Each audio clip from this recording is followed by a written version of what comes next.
నిరంతరం ధ్యానం వలన మనసు స్థిరమవుతుంది.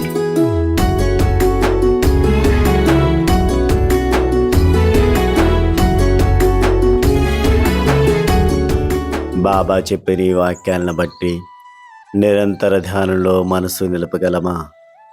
అలా నిలిచే లోపల మానవ స్వభావమైన వికార భావాలు పక్కదారి పట్టిస్తాయి.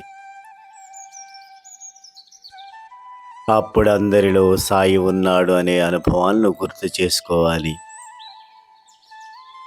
అట్టి చిత్త చాంచల్యాన్ని పోగొట్టుకోవడానికి మనం సాయిని గురించి వినడం, మాట్లాడడం, చరిత్ర చదవడం, నామస్మరణ చేసుకోవాలి.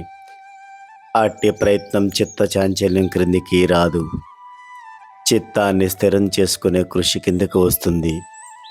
కాబట్టి మనం అందరం కూడా సాయినాథుని యొక్క చరిత్రను చదవడం, వినడం, నామస్మరణ చేసుకొని సాయి యొక్క ధ్యాసలో గడుపుదాం.